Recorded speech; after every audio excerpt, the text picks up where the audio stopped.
Derek, I'm so happy to talk to you. I thought, given that it's Tuesday, I thought you might be coming to me from your John Deere down at the farm. No, no, not today. We did a little giveaway, give back thing at the hospital this morning. So, in the city and hanging out with the kids and the family today. I can't even make a joke with you because, of course, you were doing amazing things for the community as you always are. I bet your grandpa would be proud of you. I know he might not like that fancy tractor, but what you've done on and off the field is something to be really proud about. What is behind this season for you? What is working so well? Just a combination of wanting to get back and be back with this team so bad, and just trying to do my job within the role of the scheme, and try to be a difference maker. For us, it's been many daunting years to say the least, of where we haven't got the result we wanted to, and then now to be able to be in a position to still be playing meaningful football. I mean, it's a feeling like no other. What people might forget is that you're doing all of this and you're an all around dominant, elite, all pro level player. You're doing this while getting double teamed at the fourth highest rate at your position. Okay. How much does the extra attention make things more fun for you? It definitely makes for a long day, but I had a coach a long time ago tell me, it's a sign of respect. So I definitely wear that chip on my shoulder of it's coming. I mean, as we're gonna go through the week, like it's simulated in practice, I got to be able to make things happen while that's going on. It's just a part of the game.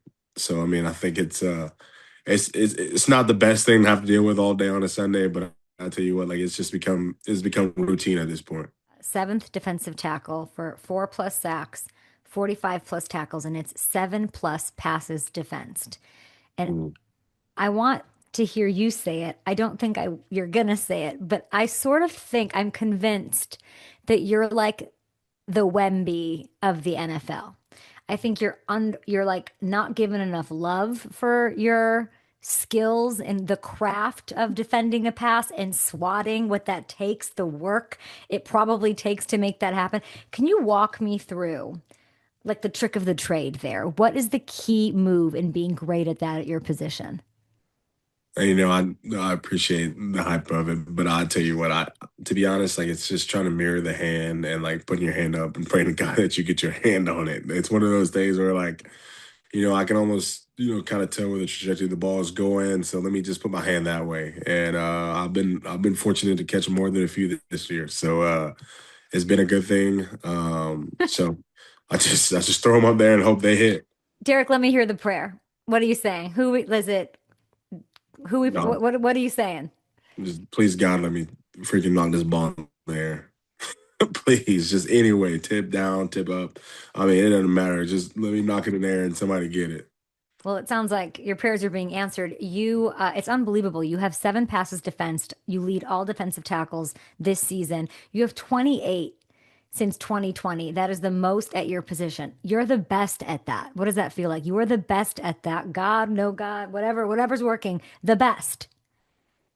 Yeah, like I said, I try to affect the game in any way possible. Whether it's being stout in the run, collapsing in the pocket, or just getting my hands up to get the ball tipped.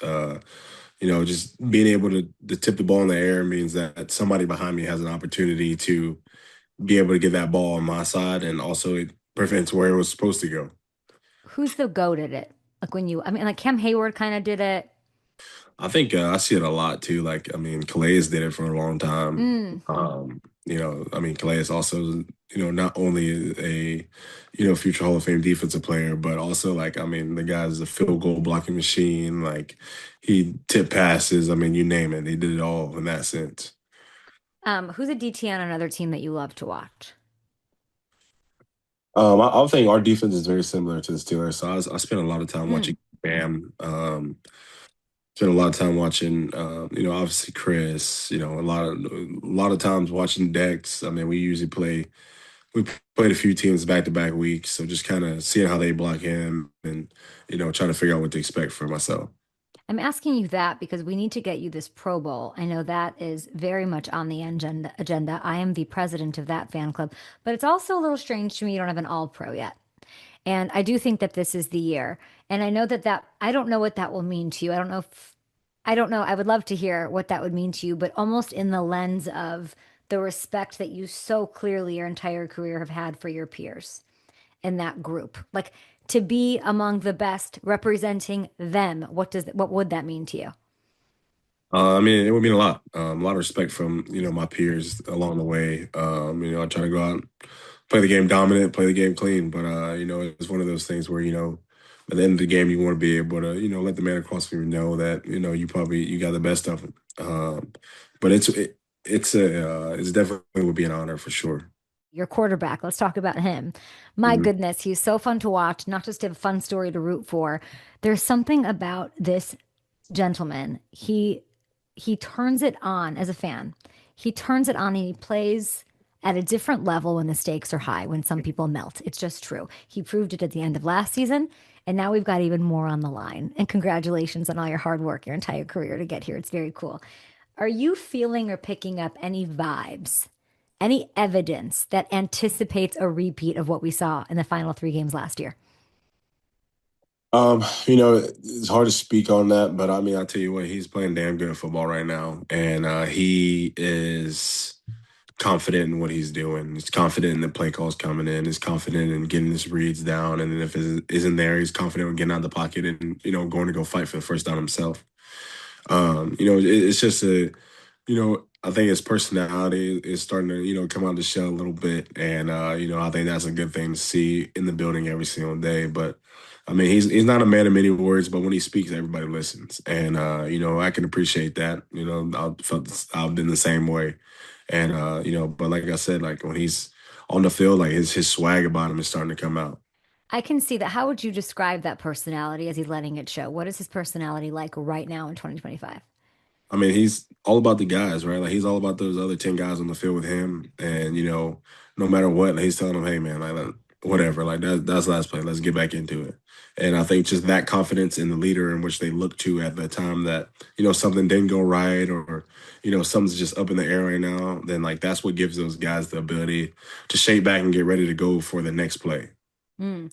Um, I can't wait to see what he does. He just turns it on. I think it's going to happen. You guys have to beat Tampa twice. We'll get to that again in a second. I just want that idea to marinate in you as if you're not thinking about it a lot already. Jaycee Horn, I met him at camp. Love him.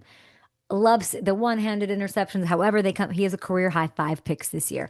When you watch him lock down a receiver, Derrick, how does it sort of change the vibe for you? How does it give you more freedom to take risks if it does? I know when A's back there, we're in good hands, put it that way. So I think just him and the confidence he has as a person. I mean, he never lets nothing bother him, never lets nothing get to him. Whether it's, I mean, the situations where like, it is what it is. Being on that island, you know what I'm saying? Like, if we make a mistake up front, like there's another line back there to, to make up for the mistake or at least attempt to. But like when you're out on that island, like that's by yourself. So I mean, for him to have the extreme confidence he does and put in the work like he does, He does. I can't understand why, I can understand why like he is as great as he is. And only getting better, which is all, I mean, that's so impressive to just keep getting better as a team as your quarterback. Tetairoa comes in. He could easily get Offensive Rookie of the Year. I'm sure you'd want to give him a vote for that. Oh, 100%. T-Mac's coming in and I think he's got such a raw potential that like, once he figures out who he is in this game, then like, I mean, it's gonna be a problem. I mean, Is it fun? Is it fun to watch him like a youngster like that navigate who they are? yeah, I think it's, so funny. Like, I mean, he hangs out with us a lot. So I mean, I think it's one of those things where like he's just trying to, he's trying to figure it out, right? Like he's trying to figure out where he fits. And I mean, for a 6'4" wide receiver, 4.3 speed, I mean, playing around the secondary, that's not a good sight for any DB. Are he and JC friendly or is it more competitive? Oh, they compete. They Yeah. compete at the highest level. But I mean, that's a good thing for T Mac having a guy that's been there, seen it. Especially the wide receivers that JC's been against in his career. Like, I mean, take a little bit from that. So, I mean, you're going against one of the best in practice. So, I mean, when you're going to go to the game, you should be able to turn it on.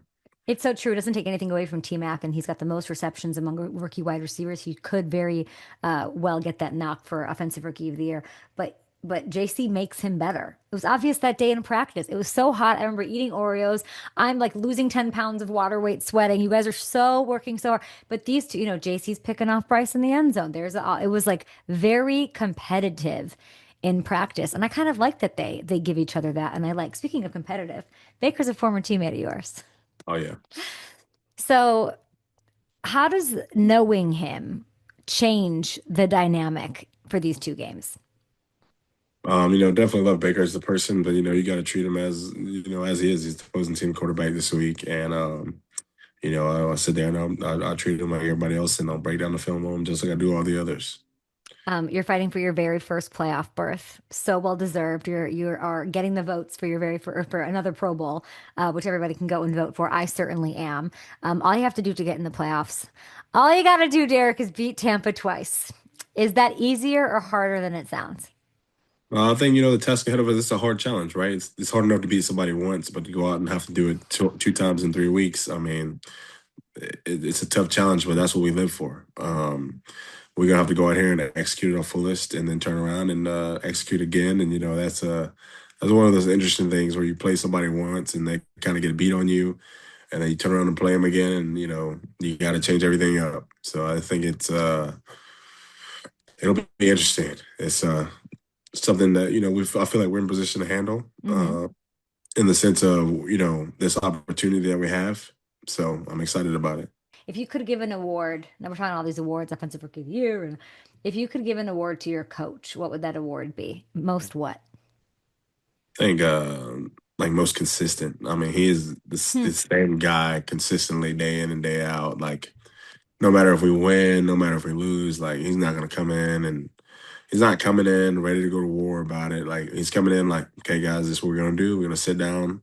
We're gonna look at the mistakes. I mean, he calls it "Tell the Truth Monday," and Oh, we get ready to go in and we sit down and we watch the tape and we see where we didn't execute. He puts up the comparisons he does every week on the board, and it's one of those things where it's like, man, like that sucks to lose, but like here's what we have to gain.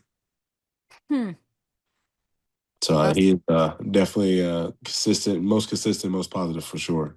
most consistent, most positive for sure. Okay, go use those Wemby arms and bat some stuff around for Baker. As much as we love him, we got to get these wins. Good luck to you, and I'll see you at the Pro Bowl. Awesome. I appreciate you.